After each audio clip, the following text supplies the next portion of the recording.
자, 이제 총선이 앞으로 3일밖에 남지 않았습니다. 여러분은 누구를 지지하고 있습니까? 어느 때보다 정치에 대한 말들이 많은 때입니다. 아마 이번 총선처럼 정치가 국민들에게 가장 실망을 안겨준 그런 때는 없었던 것 같습니다. 정치는 꼭 필요한 것이고, 그리고 정치 기반 위에 국민과 나라가 세워져 가는데, 기왕이면 좀 더 선한 정치, 좀 더 좋은 정치를 하는 좋은 정치가들이 세워지면 좋겠는데 참 안타까운 상황입니다. 이번 주 설교 내용을 무엇으로 할까 고민하던 중에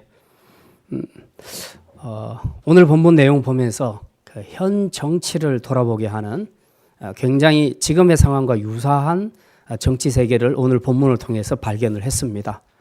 그래서 이 본문에 대해서 좀 함께 나누었으면 하는 생각으로 오늘 16장 말씀을 선택을 했습니다. 오늘 본문 배경을 보면 이렇습니다. 다윗의 아들 압살롬에 관한 이야기인데요. 우선 압살롬이 어떤 사람인가를 좀 알 필요가 있습니다. 다윗의 아들들이 여러 명이 있는데 다 배다른 아들입니다.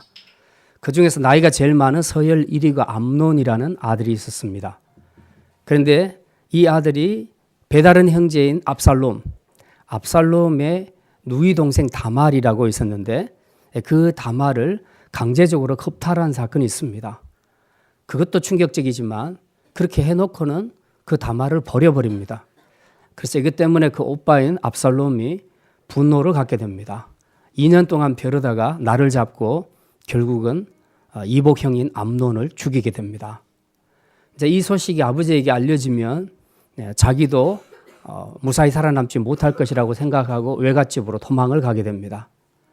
거기서 오랫동안 있는데 기별이 없습니다. 그래서 이제 다윗의 충성스러운 장군이었던 요압에게 기별을 넣어서 요압이 힘을 써서 이 압살롬을 다윗이 있는 궁으로 들어오게 합니다. 들어와서 화해를 하는 듯 했지만 아버지의 그 상처받은 마음이 아직 회복되지 않습니다. 자기 아들을 하나 죽였으니 아버지 마음이 절대로 이 아들을 볼 때 편할 리가 없지요.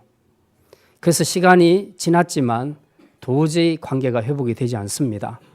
이걸 압살롬이 눈치를 챘습니다. 이러다가 아버지 왕위가 나한테 돌아올 가능성은 없겠구나. 그렇게 생각을 하고 압살롬이 스스로 반역을 일으켜서 왕이 되고자 합니다. 이게 바로 압살롬의 반란입니다. 오늘 본문의 내용은 지금 그것을 배경으로 하고 있습니다. 아들이긴 하지만 반역을 일으키니까 생명의 위협을 느낀 다윗의 입장에서는 피난 가지 않을 수가 없었습니다. 그래서 스스로 예루살렘 왕궁을 비우고 떠나가게 되지요. 그때 보면 그가 머리를 풀고 울면서 맨발로 그렇게 피신을 하게 되고 많은 따르는 사람들이 함께 슬퍼하며 위로하는 내용이 나와 있습니다. 이때 아버지의 가슴 아픈 마음을 노래한 것이 바로 시편 3편에 기록이 되어 있습니다. 이제 이 한 주간 여러분의 성경을 읽으면서 우리가 사무엘하 이야기와 함께 상응하는 시편의 여러 가지 이야기들을 읽게 될 것인데요. 오늘은 특별히 압살롬의 반역 사건, 여기에 초점을 맞춰서 일어난 사건들을 우리가 돌아보게 될 것입니다. 자, 이제 다윗이 떠나고 빈 이 예루살렘 궁 안으로 압살롬과 또 그를 지지하는 모든 백성들이 들어왔습니다. 그리고 거기서 그들을 환호하지요.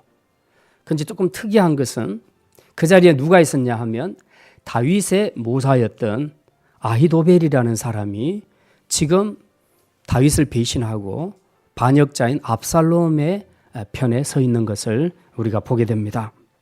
그리고 바로 이 대목에서부터 이제 치열한 정치 음모와 대결이 시작되게 됩니다.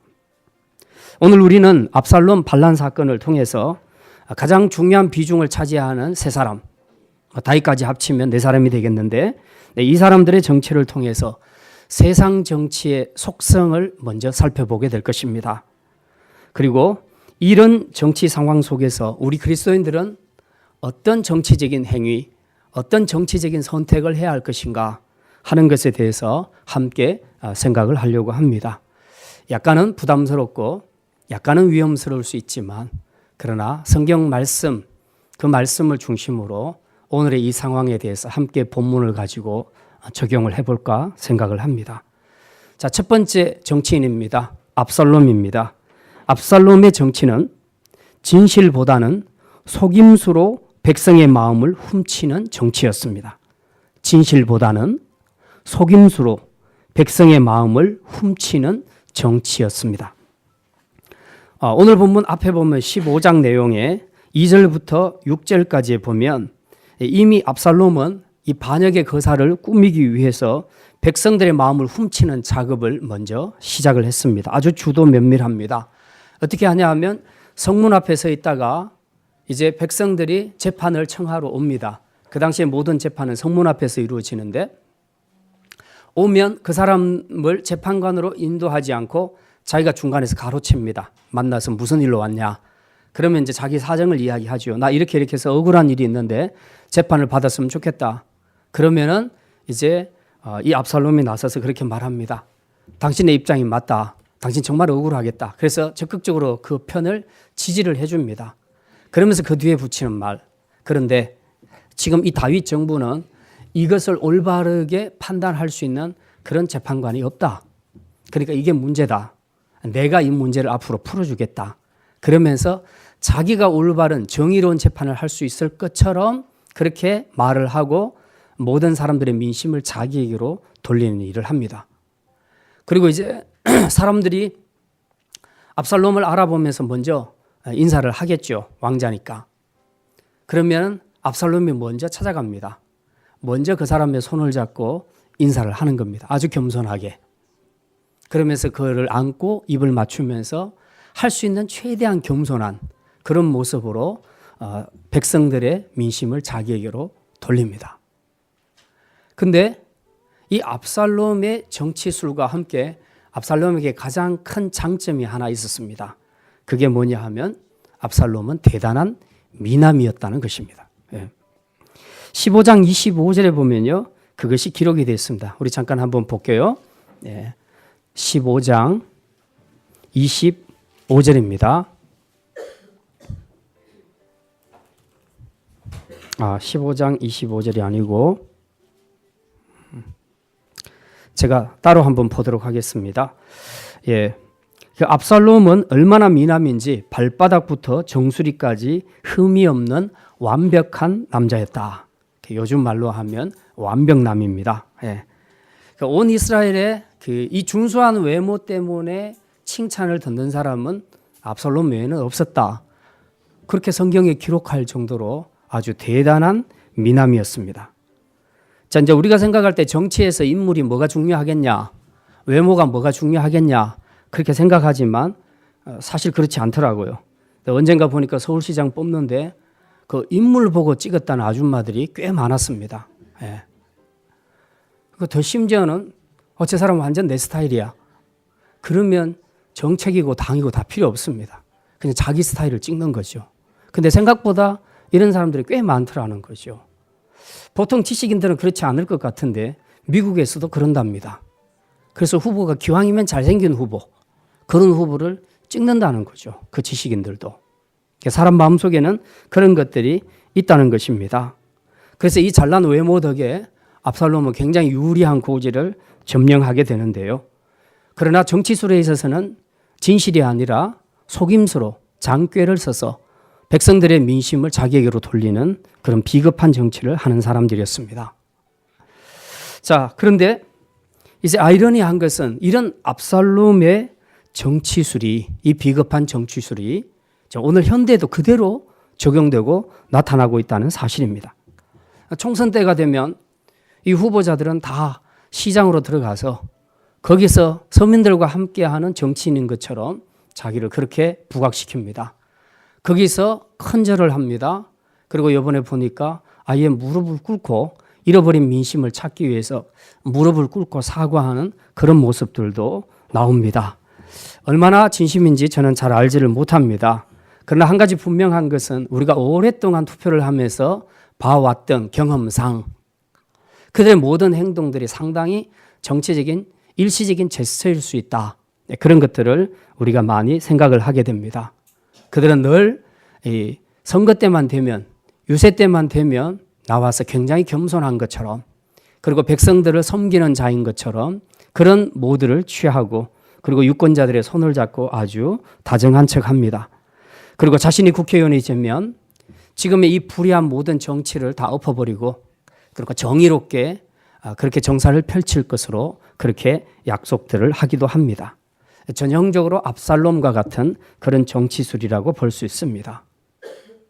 그런데 문제는 많은 유권자들이 이런 외향적인 모습을 보고 또 그들을 찍어준다는 것입니다. 그들의 말, 외모, 이력, 이런 것들을 보면서 찍어주는 백성들, 이것도 역시 문제입니다. 압살롬 때도 마찬가지였습니다. 이스라엘 백성들은 결과적으로는 이 압살롬의 입심, 외모, 그리고 정치술, 여기에 속아서 결국 그를 지지하게 되지요. 진정으로 하나님이 인정하시는 다윗 왕을 생각하지 않고 오히려 겉으로 자기에게 잘하는 압살롬을 지지하는 쪽으로 돌아선 것, 이것이 어쩌면 예전에도 그렇고 지금도 그렇고 우리 백성들, 유권자들에게 발견되는 가장 큰 약점 중에 하나라고 볼 수가 있겠습니다.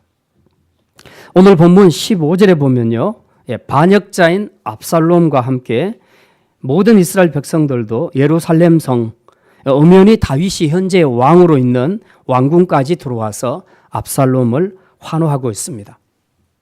도대체 백성들이 왕으로 인정하는 기준이 뭘까요? 여러분이 정말 훌륭하다고 생각하는 지도자의 기준은 무엇입니까? 오늘 성경에서는 정말 백성들이 무엇을 기준으로 왕을 지지하는지를 우리가 알 수가 없습니다. 누가 진짜 왕인가? 예루살렘 궁만 차지하면 그는 이스라엘의 왕이란 말인가? 정말 답답하기 짝이 없는 백성들입니다.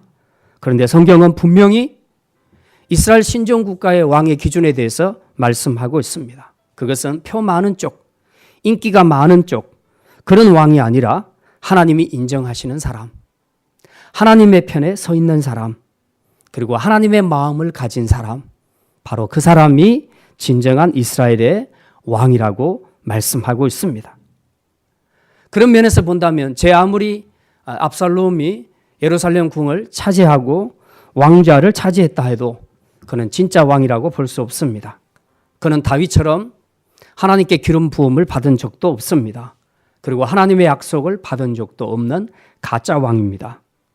오히려 압살롬은 하나님이 기름 부어서 세운 진정한 왕인 다윗을 배반하는 반역자였고, 그 다윗을 세운 하나님, 그리고 하나님 나라를 거역하는 반역자라고 말할 수 있는 것입니다.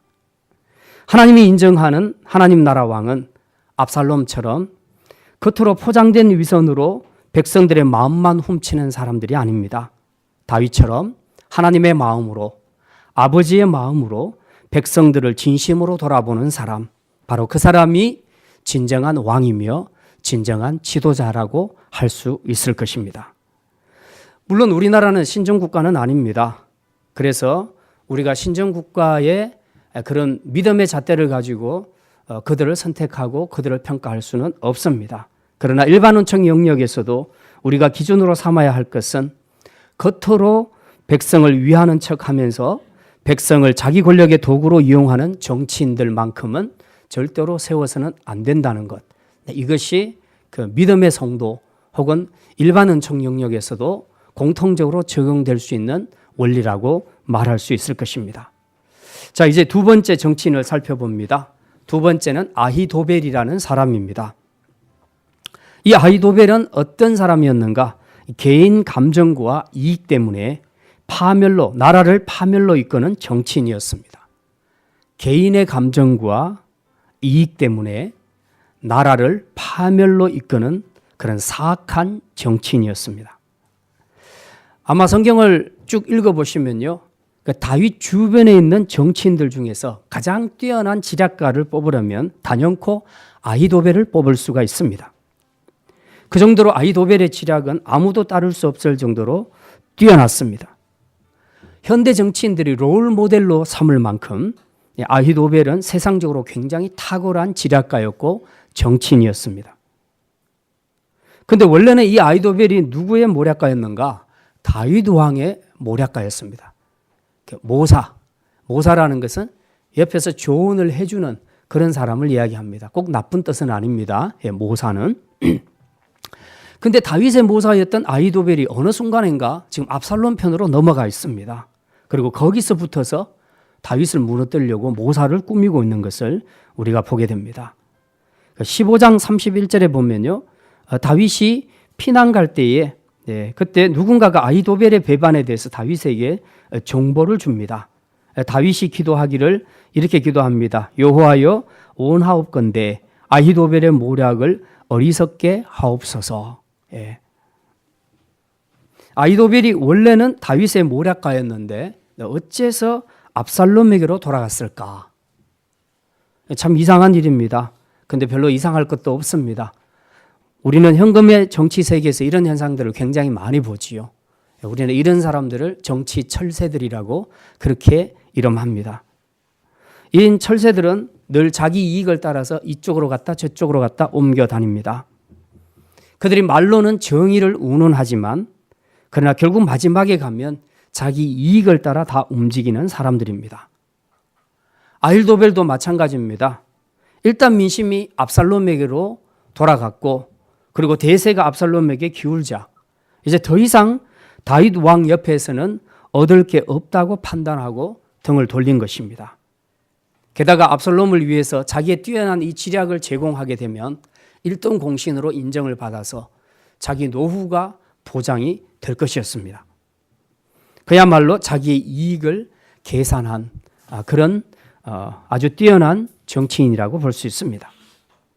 자, 그런데 여기에 아히도벨이 다윗을 반역한 이유가 또 하나 있습니다. 그게 뭐냐 하면 다윗이 과거에 우리아의 아내가 누구죠? 밧세바죠. 이 밧세바를 범한 적이 있습니다. 그런데 이 밧세바가 누구냐 하면 아히도벨의 손녀입니다. 그러니까 지금 아히도벨의 머릿속에는 자기 손녀를 범한 다윗을 생각하고 있는 것입니다. 그래서 내가 언젠가 이것을 복수하고야 말리라. 그렇게 생각을 하고 있었습니다. 그랬는데 지금 대세가 압살롬에게 기우니까 이때가 기회다라고 생각하고 얼른 압살롬 편에 붙었습니다. 사실 아히도벨이 조금만 더 대의적인 관점에서 다윗을 봤더라면 이런 개인적인 문제로 나라를 힘들게 하지 않을 수도 있었습니다. 왜냐하면 다윗은 이미 이 일로 하나님 앞에 징계를 받았고 그리고 하나님 앞에 회개를 했습니다. 그리고 사실은 밧세바, 자기의 손녀였던 밧세바, 이 밧세바와 다윗 왕 사이에 누가 태어납니까? 솔로몬이 태어나지 않습니까? 결국은 솔로몬이 왕위에 오르게 되지요. 그러니까 지금 이런 여러 가지 하나님께서 섭리하시는 일들을 믿음의 눈으로 잘 바라보고 대의를 받더라면 그가 이런 보복 정치를 하지는 않았을 것입니다. 그런데도 그는 이것을 보지 못하고 자기 개인 감정에 사로잡혀서 보복 정치를 했던 것이죠. 이건 요즘 총선에서도 이런 기이한 현상들이 나타나고 있지요. 자신을 배반한 사람, 그런 배반한 사람은 끝까지 추적해서 제거시키려고 하는 이런 보복 정치가 오늘 이 땅에서도 여전히 나타나고 있는 것을 우리는 보고 있습니다. 사실 훌륭한 리더라는 것은 그리고 높은 지위에 오르는 왕이나 대통령이 갖춰야 될 리더십 중에 하나가 바로 큰 마음입니다. 넓은 마음입니다. 그래서 조금 자기에게 안 맞아도 그 사람이 진짜 인재라면 그를 품고 감으로써 그들을 감동시켜서 아주 훌륭하게 잘 사용할 수 있는데 개인 감정 때문에 인재를 버리고 그리고 국가를 위기에 몰아넣는 그런 지도자들도 많이 있습니다. 결국 사사로운 감정이 정치에 개입되게 되면 대사를 그르치게 되는 것이 정치 세계의 원리라는 것을 우리가 다시 한번 깨닫게 됩니다. 아히도벨의 보복 정치는 결국 하나님 나라를 거스리고 반역을 일으키는 엄청난 결과를 가져오게 되었던 것이죠. 하지만 그럼에도 불구하고 아히도벨의 지략이 뛰어난 것은 사실입니다. 그가 압살롬에게 준 계략을 보게 되면 정말 혀를 내둘 정도로 고도의 정치술을 가진 그런 정치인이다. 아주 무서운 정치인이다 하는 것을 우리가 알 수 있습니다. 우리 16장 21절 말씀 16장 21절 말씀 우리 잠깐 한번 같이 읽겠습니다. 아히도벨이 압살롬에게 이르되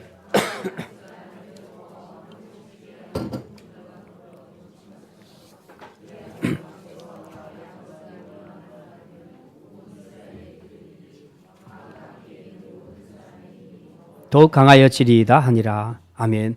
지금 아히도벨이 압살롬에게 종용하는 계략은 굉장히 충격적입니다. 무슨 얘기입니까? 아들에게 아버지 선왕의 후궁들을 범하라는 거죠. 이거 얼마나 충격적인 이야기입니까? 어떻게 아들이 어머니하고 같이 잠을 잘 수 있습니까? 그건 율법에서 금하는 것이거든요. 근데 왜 이렇게 했냐?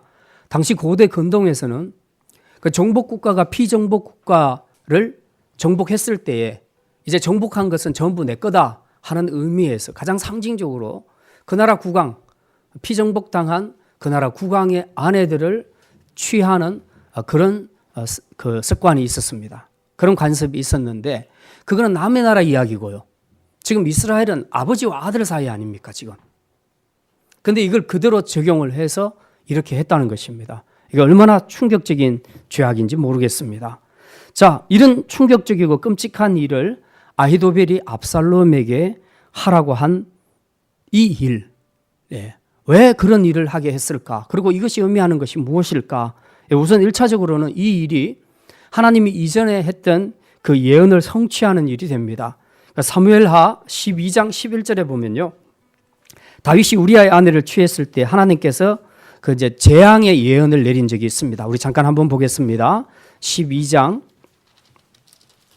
11절입니다. 다윗이 우리아의 아내를 취했을 때에 하나님께서 이런 형벌의 예언을 내리십니다. 11절 우리 같이 한번 읽겠습니다.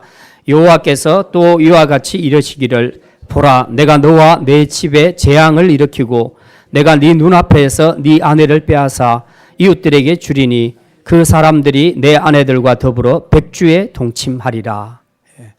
지금 그 예언이 지금 그대로 성취되고 있는 것입니다. 그러니까 하나님은 압살롬의 죄악을 통해서도 하나님께서 예언하신 성취를 그대로 이루시는 것이죠.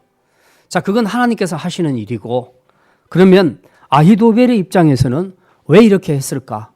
아히도벨이 보통 지략가가 아닌데 왜 이런 지략을 압살롬에게 종용했을까? 그 의도가 있을 것이라는 것이죠. 그게 뭐냐? 지금 아히도벨의 의도는 압살롬이 다윗에게 적극적으로 미움을 받도록 해서 이 부자지간이 서로 원수가 되게 만드는 것입니다. 서로 인연을 끊어버리겠다는 것입니다. 자, 지금 결국 이 일로 인해서 이 아히도벨의 지략을 받아들여서 압살롬의 옥상에다 텐트를 치고 거기서 아버지 선왕인 그 다윗의 후궁들을 다 범하는 이런 일을 했죠. 이 끔찍한 일을 행했습니다. 자, 이 소식을 다윗이 들었을 때에 얼마나 분노하겠습니까? 그죠? 아무리 아들이라도 이건 용서하기 힘든 일입니다. 자, 그렇게 되면 압살롬에 대한 다윗의 그 미움이 깊어지면 깊어질수록 어떤 일이 생기겠습니까? 반대로 이쪽에서 압살롬을 지지하는 세력들이 우리가 지지하는 압살롬이 다윗에게 지금 미움을 받고 있다.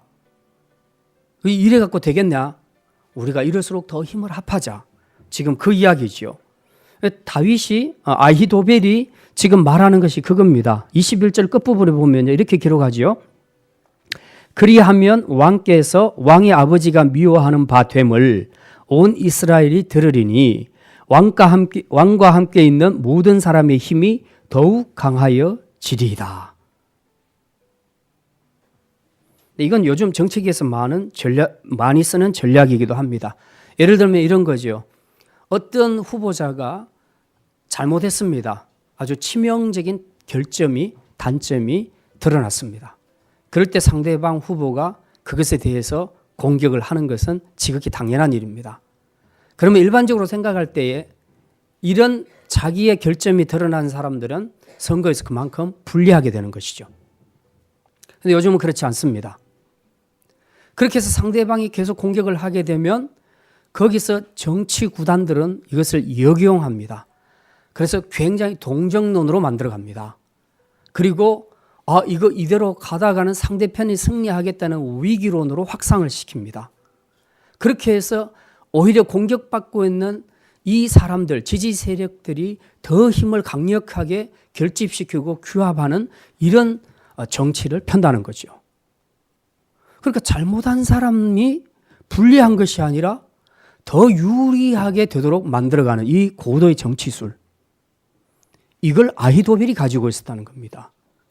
그런데 이 전략이 지금 이 선거에서도 그대로 쓰여지고 있다는 거죠. 그러니까 3000년 전에 일어났던 이 정치 공세와 정치술과 지금 일어나고 있는 이 정치술이 별로 다를 것이 없다는 겁니다. 인간은 이처럼 악하고요. 세상 정치의 속성은 바로 이런 것이다. 예나 지금이나 똑같다. 아히도벨의 이 뛰어난 정치술이 지금도 여전히 많은 사람들에게 먹혀 들어가고 있다. 지금 그런 얘기입니다. 자, 그러면 아히도벨은 왜 이런 극단적인 아주 잔인한 그런 조언을 했을까요? 그것도 이유가 있겠죠. 아히도벨의 입장에서는 자기 생존을 위해서입니다. 자, 자신은 이미 대세가 기울어진 다윗이 아니라 이제 압살롬 쪽을 선택을 했습니다. 살기 위해서.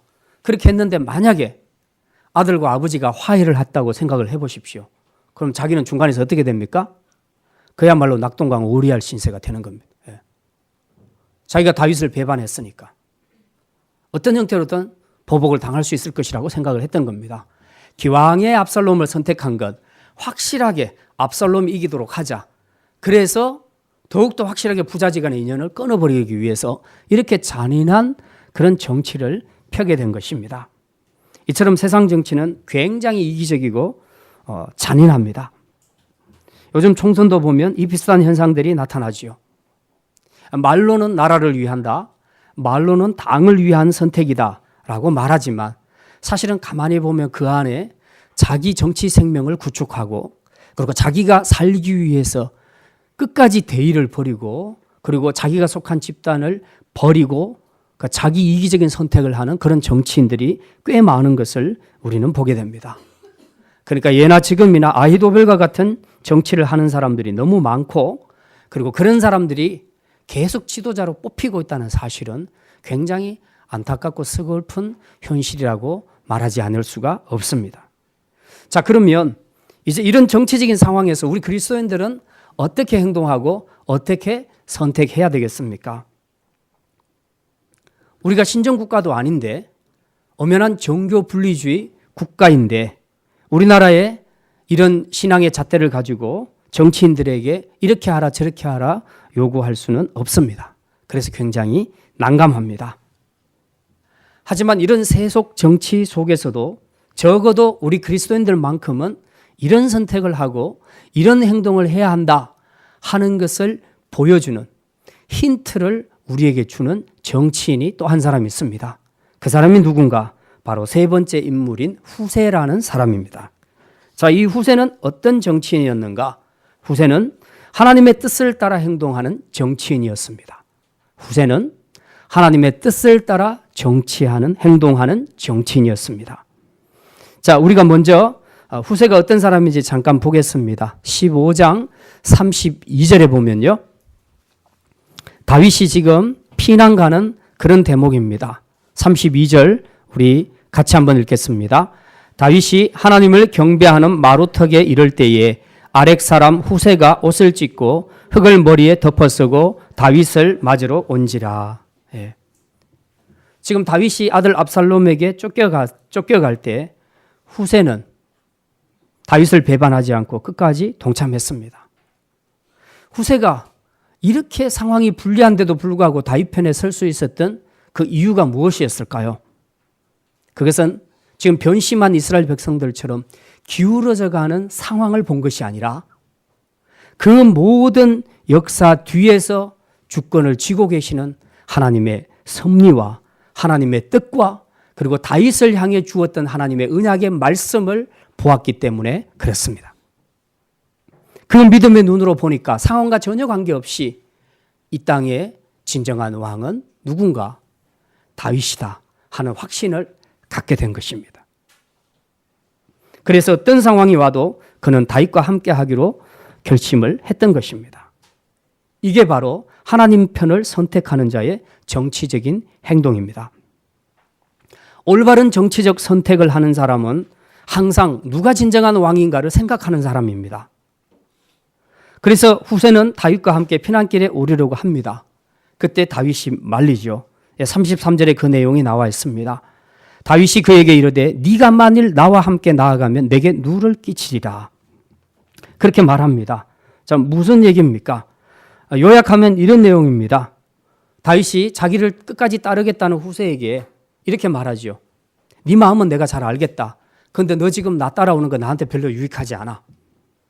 네가 나를 유익하게 해주는 방법이 하나 있어. 너 돌아가. 압살롬에게 돌아가. 그리고 거기 가서 그 안에서 거짓으로 전향을 하고 그리고 거기서 아히도벨의 모략을 빨리 캐치해서 그걸 막을 방도를 찾아. 지금 이 미션을 내리는 겁니다. 다윗 역시 아주 탁월한 정치가입니다.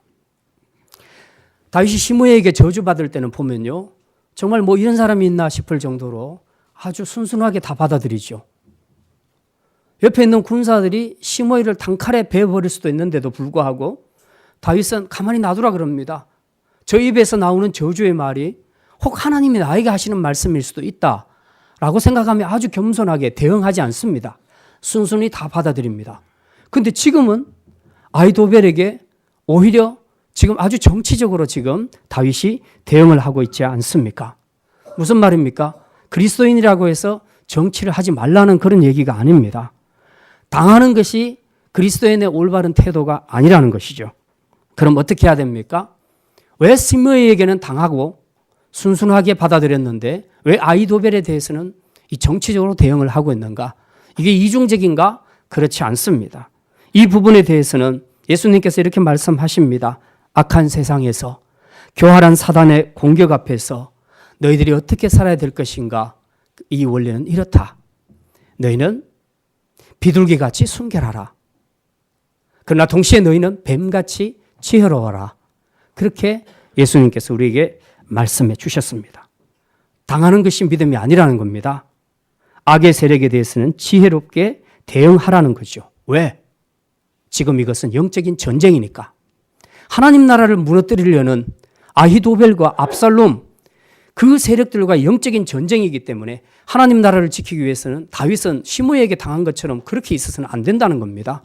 그래서 다윗도 정치적으로 대응을 했던 것이죠. 이제 이런 정치적인 상황에서도 지금 우리 정치적인 상황에서도 이건 그대로 적용되어야 하는 문제입니다.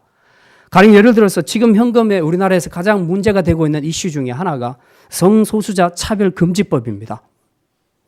자, 이 법이 지금 막 통과가 되려고 하는 이 시점 앞에서 그리스도인들이 가만히 입 다물고 아무것도 하지 않고 기도만 하겠다는 겁니다. 그건 아니라는 거죠. 우리는 하나님 나라 백성이기도 하지만 동시에 이 대한민국의 정당한 정치적인 행동을 할 수 있는 시민으로 세움을 받았습니다. 그렇기 때문에 우리는 이 두 가지를 확실하게 붙잡고 하나님 나라 백성으로서 마인드를 가지면서 동시에 우리에게 주어진 이 정치적인 권리를 바르게 합당하게 지혜롭게 사용할 수 있어야 된다는 사실입니다. 그래서 우리는 이런 문제가 나타나게 되면 부지런히 우리 의사를 표현을 해야 된다는 거죠. 그래서 홈페이지에 들어가서 이 차별금지법에 대한 우리의 생각들을 올리고 댓글도 올리고 그리고 필요하다면 평화 시위도 할 수 있어야 된다는 겁니다. 하나님의 뜻이 아닌 것에 대해서는 명확하게 의사를 밝혀주는 정치적인 행동, 이 정치적인 이런 그 대화들, 이런 것들은 결코 우리 그리스도인이 해서는 안 될 일이 아니라는 겁니다. 이거는 정당한 것입니다. 오히려 우리는 이 영적인 전쟁 앞에서 입 다물고 가만히 앉아서 기도만 하는 것이 훨씬 더 비겁한 사람이라는 것을 우리는 생각해야 한다는 사실입니다. 아무튼 다윗의 이 말을 듣고 이제 후세는 압살롬에게로 돌아갑니다. 물론 압살롬도 후세의 전향을 보고 처음엔 굉장히 의심을 많이 합니다. 오늘 본문 16절에 이렇게 기록이 되어 있습니다. 아히도벨이 자기를 찾아오니까, 아히도벨이 누굽니까? 후세가 누굽니까? 다윗의 친구입니다. 다윗의 친구예요. 다윗과 그렇게 친한 친구예요. 그런데 이 후세가 자기에게로 돌아오니까 지금 이상한 거죠. 그래서 16절부터 쭉 내용이 나옵니다. 이 후세가 압살롬에게 나아갈 때 말합니다. 왕이여 만세, 왕이여 만세. 그러니까 17절에 압살롬이 이렇게 말합니다. 우리 같이 한번 읽겠습니다. 압살롬이 후세에게 이르되 이것이 네가 친구를 후대하는 것이냐? 네가 어찌하여 네 친구와 함께 가지 아니하였느냐 하니. 예. 그래서 이해가 안 되는 겁니다. 너 어떻게 해서 친구를 배반할 수 있냐? 이제 그렇게 말하는 거죠. 그랬더니 후세가 압살롬에게 이렇게 말합니다. 18절, 19절 같이 읽겠습니다. 후세가 압살롬에게 이르되 그렇지 아니하니이다. 내가 여호와와 이 모든 백성 이스라엘의 택한 자에게 속하여 그와 함께 있을 것이니이다. 또 내가 이제 누구를 섬기리이까? 그의 아들이 아니니이까? 내가 전에 왕의 아버지를 섬긴 것 같이 왕을 섬기리이다 하니라. 예. 지금 이 후세가 한 말을 보니까 후세도 정치술이 보통이 아닙니다. 예. 지금 자기를 의심했던 압살롬이 깜짝같이 속을 정도로 후세가 연기까지 하면서 확실하게 압살롬의 마음을 빼앗았습니다. 압살롬이 백성들의 마음을 빼앗은 것처럼 후세가 이제 거짓말로 압살롬의 마음을 빼앗았던 것입니다. 그래서 결국은 압살롬이 그를 신뢰하기 시작하는데 나중에 아히도벨의 지략보다 후세의 지략을 훨씬 더 높이 평가하면서 그쪽 방법을 택해버립니다. 그래서 결국은 후세가 파놓은 함정에 압살롬이 걸려 들어가서 결국 거사는 실패로 돌아가게 되고 자기는 비참한 종말을 맞이하게 되는 것이죠. 오늘 우리는 후세의 태도를 통해서 혼탁하고 사악한 세상 정치의 소용돌이 속에서도 우리 그리스도인들은 믿음과 지혜로 그 중심을 붙잡을 수 있어야 한다는 것을 우리는 깨닫게 됩니다. 물론 이제 이런 이의를 제기할 수 있습니다. 그리스도인이 거짓말하면 되겠냐? 후세가 이렇게 거짓말을 해서 전향한 것은 그리스도인으로서 잘못된 거 아니냐? 이제 그렇게 반론이 있을 수 있겠습니다. 그렇지만 중요한 것은 하나님께서 거짓으로 백성을 속여서 왕이 되려는 이 압살롬과 아히도벨의 악한 시도를 똑같은 방식으로 무너뜨렸다는 사실입니다. 그러니 칼로 일어난 자는 칼로 망하게 되고 악으로 일어나는 자는 하나님께서 악으로 갚아주시는 것입니다. 중요한 것은 후세처럼 비둘기같이 믿음의 순결은 지키되 뱀처럼 지혜롭게 행동하는 지혜와 용기가 필요하다는 것입니다. 그리고 우리가 후세에서 배워야 할 것은 어쨌든 자기의 그 탁월한 지혜를 하나님 나라를 위하여서 봉사하고 사용했다는 사실입니다. 하지만 우리가 후세를 생각할 때 가장 제 가슴에 와닿는 것이 있습니다. 그게 뭔가? 그는 이 소용돌이 치는 정치적 상황 속에서도 용기 있게 바른 길을 선택했는데 그렇게 할 수 있었던 근거가 어디 있는가? 그것은 바로 자신이 어디에 속한 자인가? 그리고 진짜 왕은 누군가? 이걸 묵상했다는 것입니다. 이걸 생각하니까 자기는 하나님 나라에 속한 자고 진정한 왕은 압살롬이 아니라 하나님이 기름 부어 세운 다윗이었다. 그리고 그 배후의 역사는 하나님이 자신의 진정한 왕이다 하는 이 깨달음에 이르게 될 때에 그는 이 복잡하고 위험한 정치적인 상황 속에서도 확실하게 믿음의 길을 선택할 수 있었다는 사실입니다. 오늘 우리가 누군가를 선택하게 될 때에 우리의 선택은 우리가 바로 그에게 속한 자며 그와 같은 생각을 가진 자라는 것을 의미한다는 것을 우리는 깨달아야 합니다. 그래서 여러분이 누군가를 선택할 때도 믿음으로 책임감 있게 선택하는 것이 중요합니다. 그렇다면 여러분은 이번 총선에서 누구를 찍으실 겁니까? 이제 말씀을 마칩니다. 오늘 우리는 세 사람, 다윗까지 포함해서 네 사람의 정치에 대해서 생각했습니다. 압살롬과 같이 진실이 아닌 거짓과 위선으로 백성들의 마음을 훔치는 도둑 정치가가 있는가 하면 아히도벨처럼 자신의 이익과 목적을 위해 부자지간도 원수로 만들고 나라도 위기로 몰아가는 뱀처럼 사악한 정치가들도 있습니다. 그러나 하나님의 편에서 하나님의 뜻을 따라 행동하는 믿음의 정치인들, 서민들이 있습니다. 오늘 우리가 붙잡아야 할 사람은 바로 후세와 같은 정치인이고 후세와 같은 시민입니다. 정치는 사람이 해도 그 배후의 역사를 주관하고 계시는 분은 하나님이심을 믿으시기를 바랍니다. 그러므로 우리가 선택할 때 주의해야 할 것은 후세처럼 비록 복잡하고 위험한 세상 정치 한복판에 던져진다 하더라도 자신이 속한 나라는 세상이 아니라 하나님 나라라는 것을 기억하고 모든 정치와 역사의 배후에는 하나님이 주관하고 계신다는 이 분명한 사실 위에서 이제 믿음의 성도답게 용기 있게 다윗 왕국 하나님 나라를 선택하고 그 하나님 나라를 위해서 자신이 가진 모든 지략과 생명까지 바쳐드리는 그런 선택을 해야 할 것입니다. 이것이 성도로서 올바른 기독교인 시민으로서 우리가 해야 할 선택인 줄 믿습니다. 이제 저와 여러분의 올바르고 용기 있는 선택을 통해서 이 혼란하고 어지러운 세상, 정치 세계 속에서도 하나님 나라의 아름다운 초석을 놓을 수 있는 그런 믿음의 성도들로 살아갈 수 있기를 주님의 이름으로 축원합니다. 기도합니다.